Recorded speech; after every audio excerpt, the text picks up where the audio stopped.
और आई मेरे पास भी ना iPad 9 जनरेशन है, बट स्टिल मैं फिर भी क्यों कह रहा हूँ आपसे कि आपको 2025 में iPad 9 जनरेशन नहीं लेना चाहिए। अब इस बात को प्रूव करने के ना काफी सारे रीजन है। अगर आप एक्सेसरीज वाइज देखो, अपडेट वाइज देखो, प्रोसेसर और प्रोसेसिंग वाइज देखो, डिजाइन वाइज देखो, और फ्यूचर प्रूफिंग की अगर मैं बात करूँ ना, तो बहुत सारी चीजें ऐसी हैं जो कि शायद आपको ये डिसीजन लेने पे मजबूर कर देंगी कि नहीं, इन 2025 वी मस्ट बाय iPad 10। अब हालांकि मेरे पास ये iPad काफी टाइम से है और मैं सीरियसली बताऊं, कंटेंट क्रिएशन का सारा काम इसी iPad 9 जनरेशन से ही करता हूं, चाहे वो चैनल मैनेजमेंट हो, वीडियो एडिटिंग हो, फोटो एडिटिंग हो, ग्राफिक डिजाइनिंग हो, इवन थंबनेल, सारी चीजें मेरे पास अभी मेरे चैनल पे कंटेंट डालने के लिए जो कुछ भी मशीन है वो सिर्फ 9 जनरेशन वाला iPad ही है। बट अगर कॉस्ट वाइज देखा जाए और प्रोसेसिंग वाइज देखा जाए, so there are very huge difference. और मैंने पिछली वाली वीडियो में आपको बताया था कि मेरा ये टोट 2 वाला माउस इस वाले iPad के ब्लूटूथ से कनेक्ट नहीं हो रहा है। उसका रीजन भी आई हैव फाउंड, और इस वाली वीडियो में मैं वो भी बताऊंगा। अब जिन लोगों ने ले लिया है उनका तो देखो कुछ नहीं हो सकता, जैसे मैं हूं, मैंने ले लिया है, बट मैं भी आगे काम करूंगा इसी पे ही। जो सोच रहे हैं कि हाँ, मैं 17-18 हजार रुपए का iPad 9 जनरेशन ले लेना चाहिए, नहीं भाई, उनको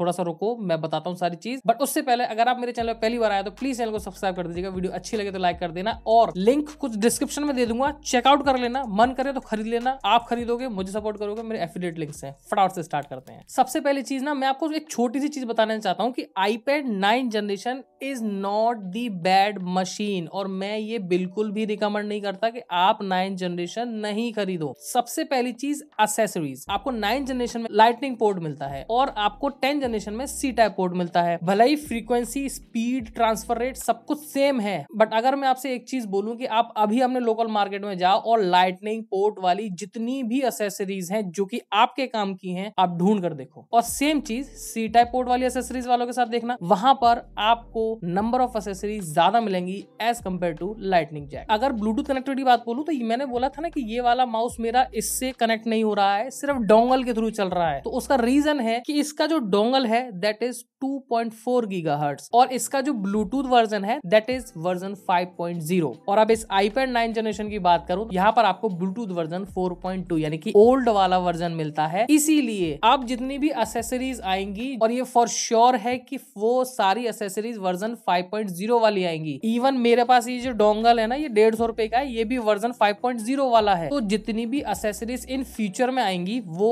इस वाले iPad के साथ कंपेटेबल नहीं रहेंगी। अगर वो ओल्ड टेक्नोलॉजी पे बेस्ड आती हैं, जो कि ऑब्वियसली बंद होने वाली है, वो इस iPad के साथ चलेंगी। वो कीबोर्ड हो या फिर वो माउस हो या फिर आपकी कोई भी ऐसी एक्सेसरीज हो जो ब्लूटूथ वर्जन 5.0 को सपोर्ट करती है, वो इसके साथ कंपेटेबल नहीं रहेगी। बट फिर आप ये कहोगे कि भाई तेरे पास जो कीबोर्ड है वो भी कनेक्ट होता है, तो मैं बता दूं कि उस वाले कीबोर्ड में वर्जन 4.0 है, इसलिए वो इसके साथ फास्ट पेयर हो जाता है, चल जाता है। तो इसीलिए this is the main reason कि आपको iPad 10 जनरेशन लेना चाहिए, 9 जनरेशन नहीं लेना चाहिए। हाँ, 9 जनरेशन अगर लेना है ना, तो वो मैं बताऊंगा उसके किस केस में लेना है, वीडियो देखो, मैं बताता हूँ पूरी चीज। अच्छी लगे तो लाइक जरूर कर देना। दूसरी चीज है अपडेट। अब ये चीज सबको पता है और न्यूज में भी मैंने और आपने दोनों ने सुनी है कि एप्पल क्या करता है कि अब जब अपनी नई अपडेट निकालता है ना, तो उसके पुराने डिवाइस जितने भी होते हैं ना, वो स्लो हो जाते हैं। अब अगर ये वाला रीजन आप कंसीडर करना चाहो तो उसके हिसाब से भी A13 Bionic 2020 वाला प्रोसेसर है, तो उसके अकॉर्डिंग भी देखा जाए तो जितनी भी अब 18 के बाद वाली जो अपडेट आएंगी, हालांकि मुझे लगता है iPadOS 19 इस पे आएगा, बट जब ये 18 पे ही थोड़ा बहुत जटर मार रहा है तो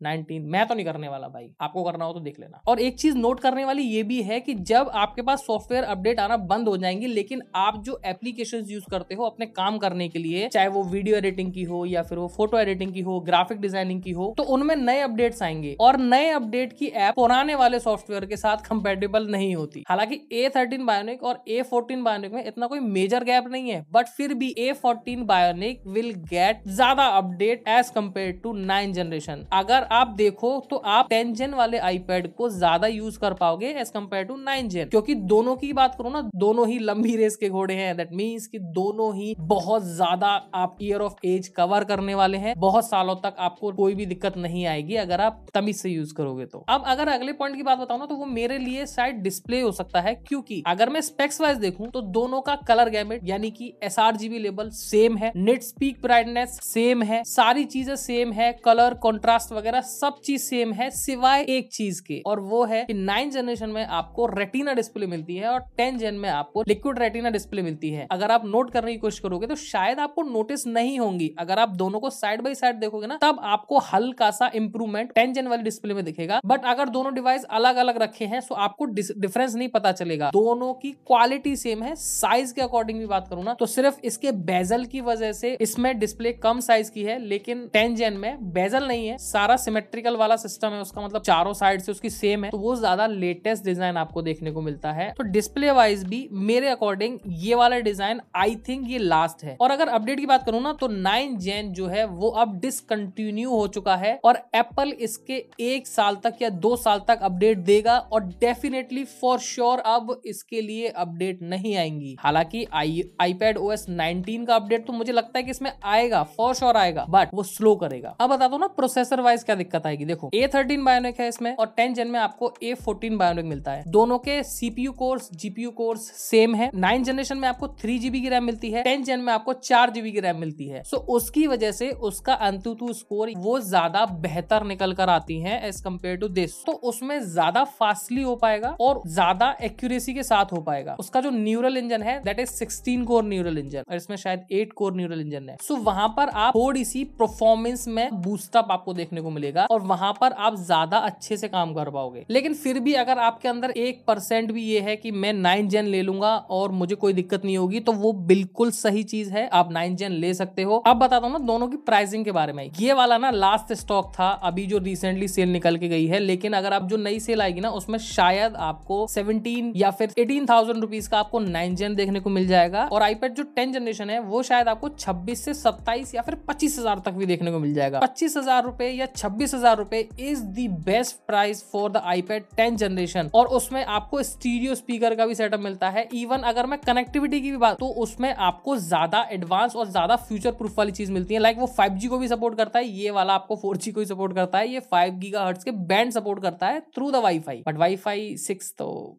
उसी में है। बैटरी वाइज बात करूं ना तो कैपेसिटी में शायद ये 500 mAh या 1000 mAh ज्यादा है as compare to iPad 10 generation. But optimise की बात करूं और जो प्रोसेसर एक्यूरेसी है ना, जो एनर्जी सेविंग या आप कह सकते हो पावर सेविंग या बैटरी सेविंग वाले जितने फीचर्स होते हैं वो उसमें ज्यादा बेटर है, इसमें भी मिलेगी। बट हाँ, ये भी एक बार चार्ज होने पर पूरा दिन चलता है अगर मैं एडिटिंग करता हूं तो। सो अकॉर्डिंग टू मी अगर आप मुझसे मेरा ओपिनियन पूछो ना तो सबसे पहली चीज, अगर मेरे पास कोई iPad नहीं है और मुझे iPad लेना है और मेरा बजट 25,000 रुपए का है, then definitely I will go for 10 generation. लेकिन बहुत सारे लोगों के पास शायद ये बजट नहीं होता, कुछ EMI पे भी लेते हैं, तो अगर आपके पास बजट का क्रंच है तो आप 15,000 रुपीज में या 16,000 रुपीज में 9 जनरेशन ले लेना। जो चीजें मैंने आपको 9 जनरेशन के बारे में बताई हैं वो कंसीडर करने के बाद ही लेना कि आपको जो एसेसरीज हैं वो ओल्ड वाले वर्जन वाली मिलेंगी, लेटेस्ट वाली आपको जो मिलेंगी वो अगर ब्लूटूथ 5.0 वाली हुई या लेटेस्ट टेक्नोलॉजी वाली हुई तो शायद फुल्ली कंपेटेबल इसके साथ वो नहीं रहेंगी, वो 10 जेन के साथ ही रहेंगी। बट फिर भी मैं कहूंगा 9 generation is the best budget iPad। और इसके बजट में जितने भी आप एंड्रॉइड टैबलेट देखोगे ना, सच बता रहा हूँ आस पास भी नहीं भटक सकते इस 9 जनरेशन के। इवन जो 10 जनरेशन आपको 25-26 हजार रुपए का ही मिलेगा ना, उस बजट में भी 10 जनरेशन के आसपास कोई भी एंड्रॉइड टैबलेट भटक नहीं सकता